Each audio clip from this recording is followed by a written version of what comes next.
Hi, and welcome to 52 Weeks of Angel Connection. My name is Christy Clemens Hoffman. I am a healer and intuitive based in Kansas City, Missouri. Also, the host of the Radiate Wellness podcast, which you can find here on YouTube, as well as on whatever platform you listen to your podcasts on. So, in 2020, I set out to do a series of YouTube videos, which YouTube was a new platform for me at the beginning of the year. And I wanted to really master it. But Spirit wanted me to talk about a different archangel or ascended master or some sort of spiritual being each and every week. And, just when I started to think about it, I thought, oh boy, I'm going to run out of material. And then I started really looking at it and I thought, I'm going to need years to do this. So each week we talk with, to, and about a different angelic being. And if they want to deliver messages, that's wonderful. So this week we're focusing on Archangel Michael. And if you have been paying attention, this is a redo. Rather than being live, this is recorded. When I recorded live at the beginning of the year, like I said, YouTube was a new platform for me and the video ended up skipping quite a bit. So we're redoing this. So a little bit older and wiser, a little bit more experienced. So let's talk about Archangel Michael. Archangel Michael is the head of all of the archangels. And I'm going to be referring to Doreen Virtue's book, Archangels and Ascended Masters. And Archangel Michael is one that I refer to quite a lot. To me, he's my guy. He's my not my first necessarily that I go to, but if I don't know who else to talk to, then I call on Michael. Or if I'm needing something, I just can't put into words what it is specifically I need, then I talk to Michael. Having said that, though, he has gotten me out of speeding tickets. He has gotten me, he's fixed my car. So if there's a little noise or something that happens with my car, I call on Michael. He's helped me with plumbing issues. It's like, Michael, would you please increase the water pressure here so I can get through my shower? He's on it. In fact, anytime I call on Michael, he always shows up with his sword and he says, I'm on it. And I know he is. Michael does have a sword that he carries with him. He's always depicted with his angel wings and his sword, but the sword is not used as a weapon, although it was against Lucifer. He was very famously depicted defeating Lucifer, but it's more to cut through energetic cords and to cut through red tape, like the cake song. Archangel Michael uses his sword for justice. He uses it to cut the wheat from the chaff, to cut anything that's keeping you from what you're needing to do. So for that reason, I just love Michael. He's always on it. So per Doreen's book, Michael is Judeo-Christian and Islamic, which this is very important. And Archangel Michael was one of the few archangels who is named in the Bible. He's also known as Beshter, Michael, Sabbatiel, and Saint Michael. Of course, he's one of the Catholic saints. But Michael is not strictly Catholic. He's not strictly Christian. He is equal opportunity for everybody. Michael's name means he who is like God or he who looks like God. Archangel Michael is a leader among the archangels. He's in charge of the order of angels known as the virtues, and there's a hierarchy of angels. The virtues are not even the highest. They're somewhere in the middle.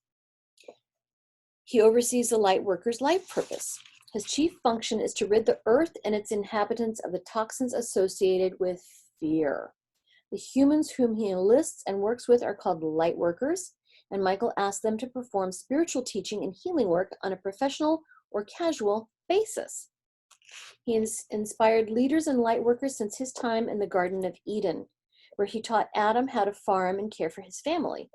Joan of Arc told her inquisitors that it was Archangel Michael who gave her the impetus and courage to lead France during the 100 Years' War. In 1950, I don't know why it took so long, but in 1950, he was canonized as Saint Michael, the patron of police officers, because he helps with heroic duties or heroic deeds and bravery. So he must have been Gryffindor. He's extremely tall and handsome. Always helps. And he usually carries a sword, which he uses to release us from the snare of fear. When he's around, you may see sparkles or flashes of bright blue or purple light. He's got a fiery energy, and his presence is enough to make you sweat. So he's a dreamboat. Michael helps us with commitment and dedication to one's beliefs, with courage, direction, energy and vitality, life's purpose, all aspects of life's purpose, motivation, protection, space clearing, spirit releasements, and worthiness and increased self-esteem. So anything having to do with just courage and confidence, he's there. So call on him for a variety of things. Michael's telling me now that there's a very good reason why I had to redo this. And that is because now more than ever, we're having to stand in our power. Stand in our power. And we're needing to stay strong and renew our commitment to ourselves and to community. For many light workers, we have become overwhelmed with the energies. I'm re-recording this. This was supposed to be the first in the series, but I'm re-recording this on May 11, 2020. I had originally recorded it in early January. And he's talking about how we're needing to stand fast. We're needing to be courageous. We're needing to really look at what our own personal values are. We are needing to release from fear. We're needing to release from toxic energies, infighting, outfighting. He said the whole coronavirus episode was meant to bring you all together, and you're finding new ways of dividing yourselves.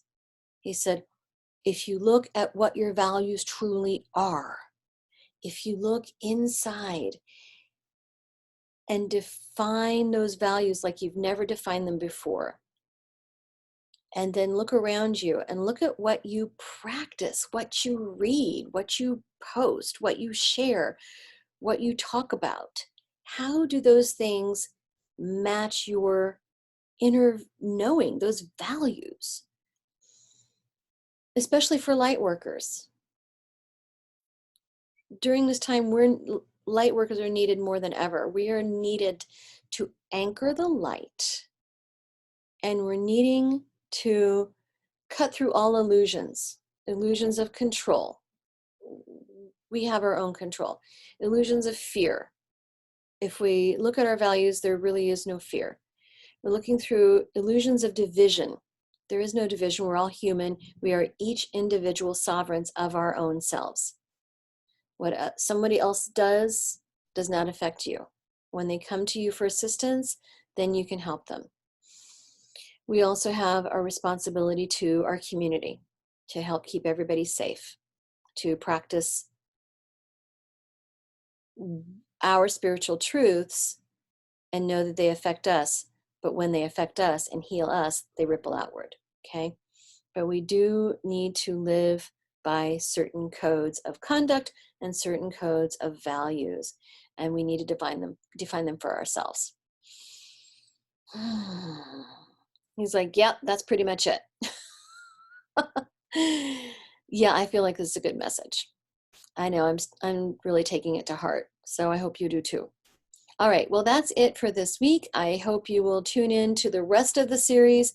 They were recorded, for the most part, when I don't have technical problems, as YouTube Live, but then the replays are saved, and then when necessary and the episode is pre-recorded like this one, then they are posted. So please go through and watch them all. I believe that there are very good messages from everyone. So thank you for watching. I'll see you next time. Bye.